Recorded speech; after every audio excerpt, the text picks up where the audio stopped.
Sa Bacolod, Aksyon Radio. Aksyon Radio!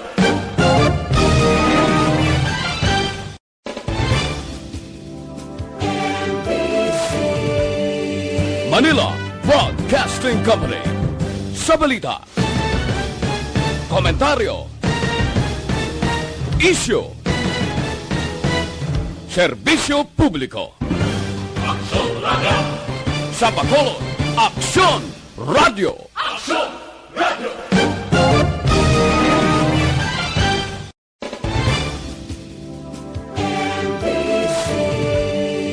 Manila Broadcasting Company.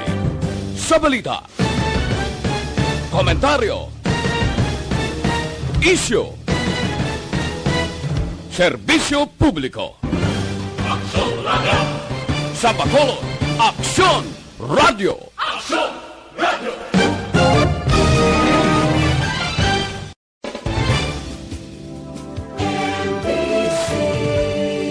Manila Broadcasting Company. Sa balita, komentaryo, isyu, serbisyo publiko. Aksyon Radio! Sa Bacolod, Aksyon Radio. Aksyon Radio!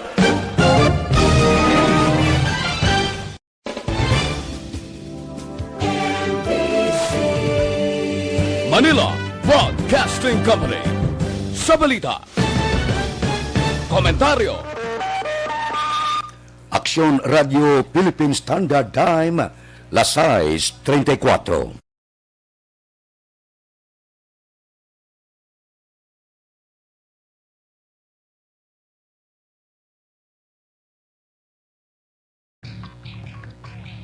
Aksyon Reports, second portion. Di kalidad, kag madalong nga mga analisis sa pinakainit na balita sa bilog na probinsya kag nasyon. Aksyon Reports, second portion. Patas kag balanse na komentaryo sa mga issues kag mga balita nga nagaapekto sa mga pumuluyo sa adlaw-adlaw nga tanan. Aksyon Reports, second portion. Mupod sa veterano kag respetado nga komentarista. Aksyon Fred Salanga. Karon nga adlaw Martes pizza size na bulan sang Hulyo tuig 2021. Ano ang mga balita kag isyo nga aton talakayon karon nga aga. Ini mga balita kag isyo idulong sa aton sang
Aksyon Radio Philippine Standard Time, las 6:36.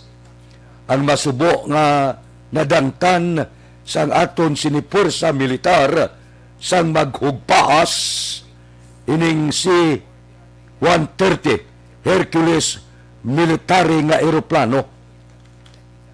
52 na isip nga mga nagkalamatay.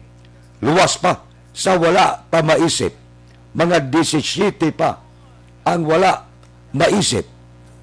Wala pa sigurado kung bala ang mga piloto na dala ini sa mga nagkalamatay o kung sa mga hospital.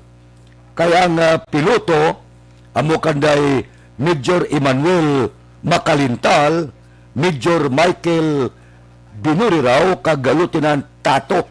May 5 ka mga crew member. Masubo ining ila dinangatan. Kahapon gina-monitor naton ang mga saksi dito mismo sa nagugpaas nga eroplano. That's why nga may mga nagkalasamaran nga mga sibilyan. Ato mga sibilyan, amo ato ang nasamaran sang didtugid humugpaas ining eroplano. Kung pamatian ko kahapon, si Armed Forces of the Philippines Chief General Cirilito Subihana, silinya ang aircraft nagabit-bit ini sa mga soldado halin sa Cagayan de Oro. Pagkatapos na disgrasya. Sus, kuni ga sarurot kuno ang C-130, sus kitaon kunos dalom samtang kay lapit siya nga magbunggo sa duta. Naglinumpat ang mga soldado nga iban. Amo tong iban nga soldado wala madala sa paglupok sa eroplano. Naglinumpat sila mo. Sino sa mga saksi, wala ya puro prasyo, wala na lumpat ya. Sandali na lang mag-igo sa duta. Naglinumpat ang mga soldado. Posible amo ini sila ang nagkala-hospital kag wala magkalamatay. Kay pag tupa gid sang C-30, 130 nga eroplano sa duta, napiyak siya mong kag lumupok. Amoy ng kabangdanan kung nga 52 ang nagkalamatay kag ang iban missing pa. Amoy ng masubo nga trahedya. Lunsay mga militar. Amo gani nga siling ni Presidente Rodrigo Duterte, antes ako magbiya, sakon pala nga kuan bilang presidente, may ibilin ako nga dako nga kantidad sa mga pamilya sining mga nagkalamatay. Porte ko tani, amo ni silang dalon pa sa lugar bla, arangkada sa mga terorista kag iban pa. Tanom mo na disgrasya. Porte, no? Sino maguna-una, abiman? Nga mahugpaas ini siya. Di kung ikaw man, gasarurot ang aeroplano, kung may tsansa na maglumpat ka, nga hindi. Kag sigurado ako, ining naglulumpat sa aeroplano, amo ining nakaluwas. Ang tanan nga nabilin to, patay, amak mo nga, masigabong kayo mo, napihak ang aeroplano mo. So sa tanan-tanan nga naglulumpat, ini mga 50 posible, amo ina ang ara sa hospital. Bao galing din, hindi ko man ma-imagine, malumpat ikaw, ano matabo sa imo man? Pagtupa mo sa dalom, do kang hilo, no? Puwerte nga trahedya ini. Ang bilog nga pungsod Pilipinas, nagaupod gid sa kalisod jining nadangtan sa mga soldado sa humugpaas nga eroplano. Ang ako niya, pananaw ko, kung ang eroplano perti kataas, kag magugpaas, wala na tsansa. Di ko mapati, may buhay pa. Kaling initi, pag sarurot ya, may tsansa pa yan nga nakalumpat ang iban nga mga soldado. Aksyon Radio Philippine Standard Time, Lasais, 41. Mabalik kami pagkatapos ini.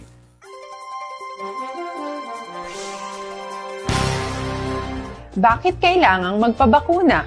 Bakit nga ba vaccination? Ang pandemyang ito ay kumuha ng maraming buhay at patuloy pa nitong nilalagay sa peligro ang buhay ng nakakarami.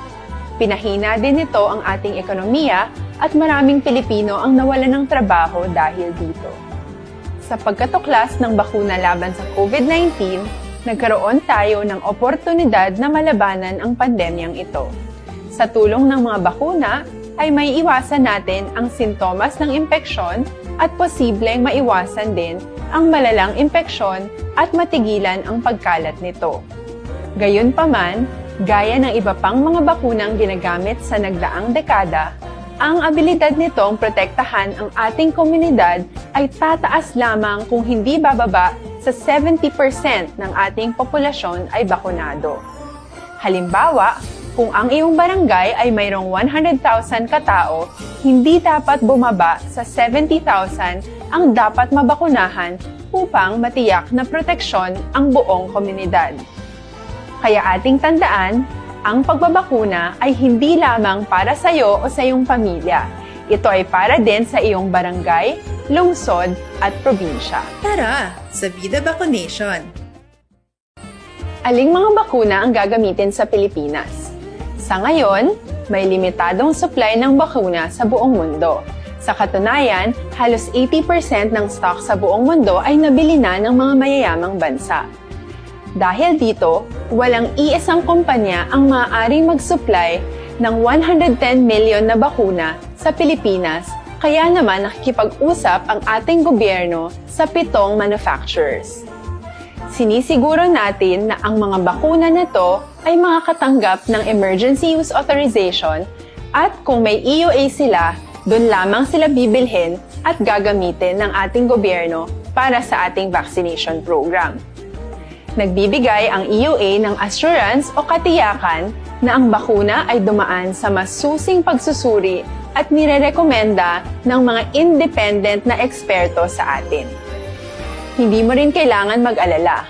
Ang bakuna laban sa COVID-19 ay hindi magbibigay sa iyo ng COVID na sakit. Tara, sa Vida Vaccination! Magkano ang babayaran ko para mabakunahan? Ibibigay ng gobyerno ang bakuna ng libre. Wala kang dapat bayaran para magpabakuna. Tara, sa Vida Vaccination! Sino ang unang makakapagpabakuna? Dahil kailangan nating masiguradong patuloy na makakapagtrabaho ang ating health system para maalagaan tayo, ang mga medical frontliners ang unang makakatanggap ng bakuna. Susunod dito ay yung mga eligible na senior citizens dahil sila ay nasa greatest risk ng severe infection o kamatayan. Alam natin ito dahil sa ating lokal na datos na mas mapanganib ang COVID-19 sa mga matatanda. Ang pagkakasunod-sunod na kung sino ang unang makakatanggap ng bakuna ay natukoy sa tulong ng mga eksperto. Tara, sa Vida Vaccination! Kailan at saan ka dapat magpabakuna? Ang inyong national government ay nakikipag-ugnayan sa mga lokal na pamahalaan upang maihatid ang bakuna sa inyo. Ang lokal na pamahalaan or LGU nyo ang maghahanda ng pagpaparehistro at pag-ayos ng schedule ninyo sa pagpapabakuna. Mangyaring abangan ang anunsyo at instructions na magmumula sa inyong mga mayor or governors ukol dito. Tara, sa Vida Vaccination! Ano ang kailangan mo bago magpabakuna?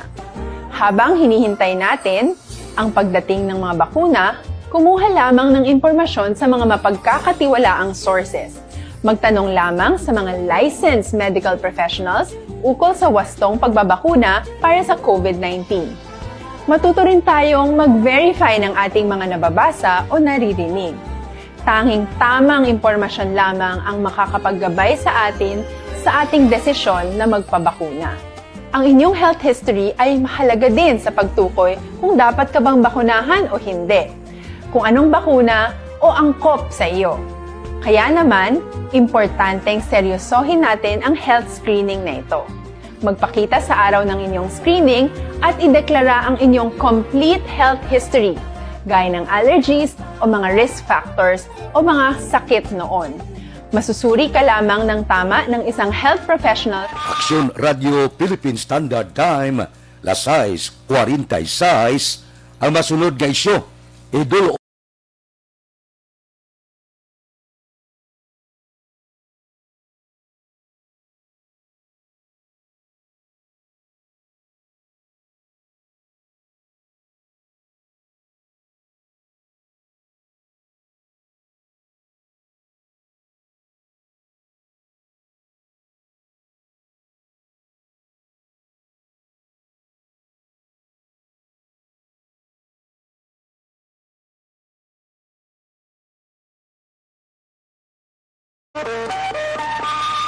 kay gisang Malacanang kay Pacquiao. Kundi antes maglakat si Pacquiao ato sa Amerikamo nga padayon ng training niya sa enkwentro ya. Siling sang palasyo kahapon nga ining palayag ni Senador Manny Pacquiao, ining siling niya mga pasabog ya nga atomic bomb, siling ni Presidential Spokesman Harry Roque, agag kanya palayag sa nga atomic bomb, ang guadawa tusi, akalain, portingikay nila kay Manny Pacquiao.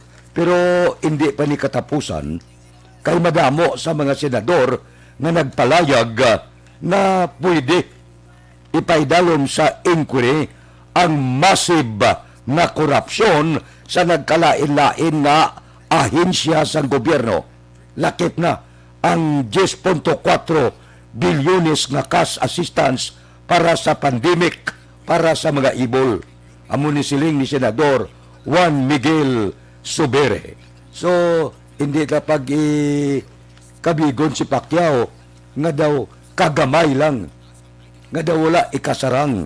Siling ni Senador Ping Lacson, dapat seryosohon ining karon ginaplastar ni Manny Pacquiao. Waan detalye kundiin nagluwa ini nga mga iskandalo sa budget sang pungsod Pilipinas. So pagbalik ni Manny Pacquiao, posible talakayon ini kay suportado man siya sa mga kaupdanan niya sa Senado. Hindi man na matago sa gobyerno. Kung si Presidente Rodrigo Duterte, honesto siya sa iya pagka-presidente, kag hindi siya korap. Kamusta yang ginbutang yang mga tao sa nagkalain-lain nga ahensya sa gobyerno? Pinangakas siya maganing iban kay porting iskandalo sa korupsyon. Ang malain lang kay kinakas siya, ginsaylo ya sa lain nga ahensya. Dapat kung kakason mo kay korupsyon ang sala, kakason mo nga hindi na pag-ibalik pa sa gobyerno. Bangod kay malapit sa presidente, kakason mo si Paildon sa Bureau of Correction, isaylo mo sa lain nga ahensya. Di hindi amo. Iskandalo sa Bureau of Customs, sa Bureau of Immigration, number 1 nga korupsyon. Di masiling si Roque nga wala korupsyon, porting korupsyon kung si Presidente Rodrigo Duterte mataro nga presidente nga wala nagainta sa korupsyon. Kamusta ya ang mga tao nga ginbutang niya sa nagkalain-lain nga ahensya sa gobyerno? Amo nang dako nga palamangkutanon. Kay wala ni magtuluhaw ning mga korupsyon nga isyo kung wala sang kamatuoran.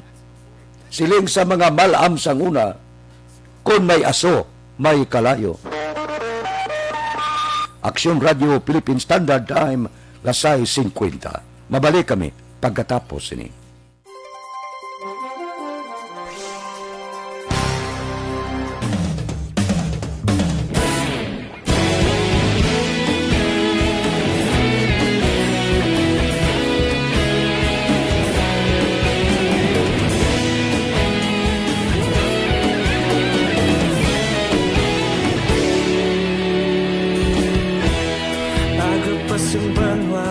Mabugaw nga hangin nagadapyan na ikaw nang ginapamati ang lamon ginasandigan. Tingog sang probinsya kamatuuran ginapalap na minsay nga may dala paglaom kag kasanat.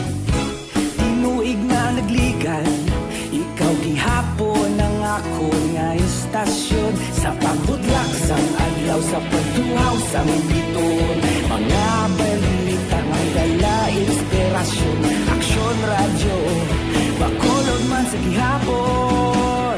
Padayon Aksyon radyo, bakolod saludo sa imo.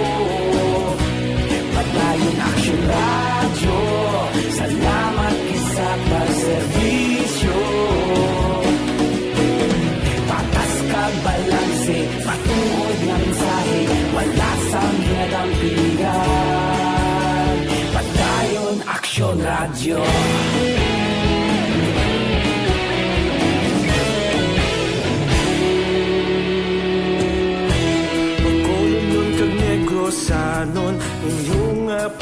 kapian. Istasyon nga nagapalaplag sang kamaturan. Mabakod nga prinsipyo, reporter handa sa serbisyo. Kahapon, karon kag sa gihapon, kita magapadayon. Tinuig na nagligan, ikaw gihapon ang ako nga istasyon. Sa pagbutlak sang adlaw, sa pagtuhaw sang bituon, mga balita na may dala inspirasyon. Aksyon radyo, bakolon man sa gihapon. Padayon Aksyon radyo, bakolon saludo sa imo. Padayon Aksyon radyo, salamat kit sa pagserbisyo. Patas kag balanse, matuod na mensahe, wala sa ginadampikan. Padayon Aksyon radyo. Una sa balita, una sa aksyon, sa Bacolod Aksyon Radio. Una sa balita, una sa aksyon, sa Bacolod Aksyon Radio. Kita ulog na ngay, sagsay anong ang kahintangan.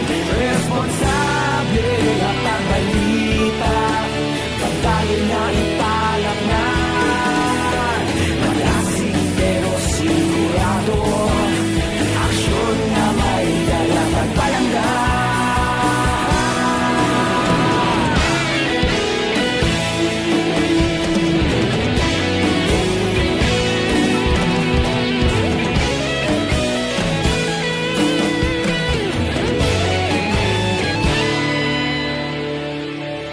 Padayon Aksyon radyo, bakolod saludo sa imo. Padayon Aksyon radyo, salamat kit sa pagserbisyo. Padayon Aksyon radyo, bakolod saludo sa imo. Standard Time, Lasay 55. Wala pa ka desisyon na sa politika si Davao City Mayor Sara Duterte Carpio. Siling niya, madesider siya sa October pa. Di October filing na sang Certificate of Candidacy. May partido mo siya mong lingugpong ng pagbabago. Pero may ginaluto nga tandem subong. Ini, kung matabo tandem Sara Gibo. Amo nang ginaluto subong. Sara Gibo. Sara Presidente, Gibo Vice Presidente. Kadamo sa pilian mo. Kung maglagan si Sara, kadamo sang pilian sa pagka-Vice Presidente. Ang amay nga daan, gatiyada man. Nga daw hindi payawan sa anong katuig, madlagan pa Vice Presidente. Si Gibo subong, ginaluto. Si Bongbong Marcos, gatayada. Kadamo yung mong sa luyag magpares kay Sara. Pero, kadamo sa sang inkwentuhon. Si Senador Richard Gordon, gapangita man katandem subong. Si Senador Manny Pacquiao, gahutik man kay Ping Lacson. Porte ini, nga inikwentuhan ay sa tuig 2022. Inatanan, mabalaan ta, kag hindi na matago, pag-abot sang Oktobre, kay mapile sila sang ila Certificate of Candidacy. Aksyon Radio Philippine Standard Time, Lasay 56. Mabalik kami pagkatapos ini.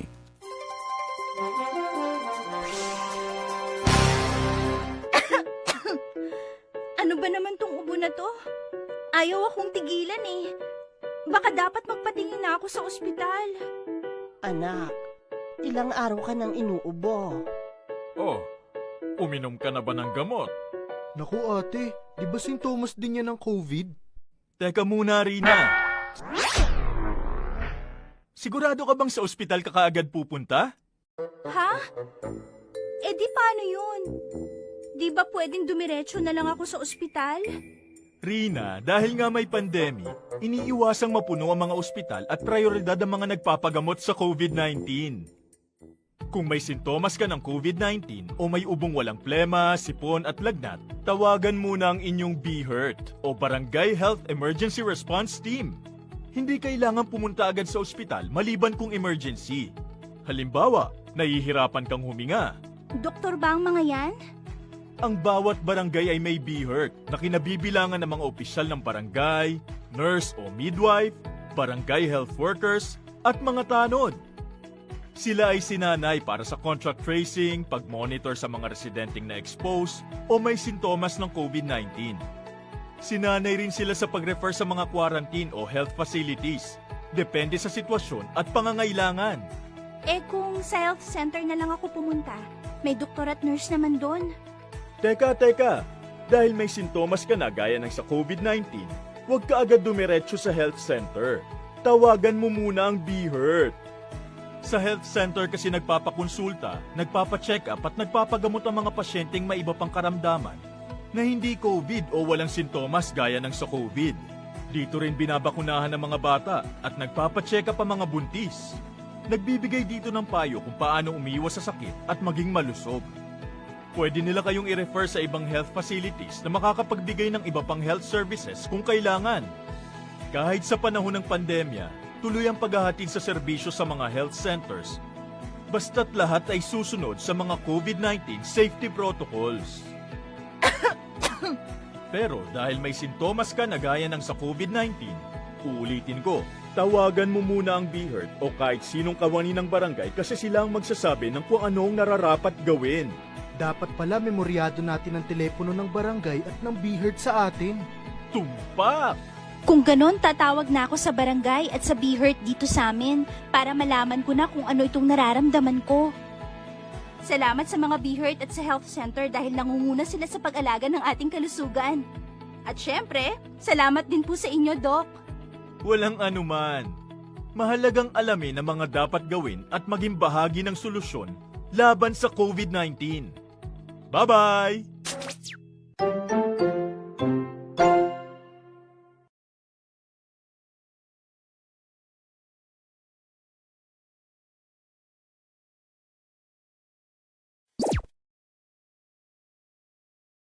Masusing pinaghahandaan ang clinical trials para sa COVID-19 vaccine sa ating bansa.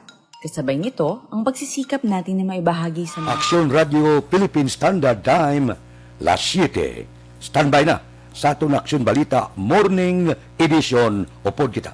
Aksyon Boy Duran, kag Aksyon Dorel Cabato. Aksyon Fred Salanga, una sa balita, una sa aksyon, sa Bacolod, Aksyon Radio. Aksyon Radio!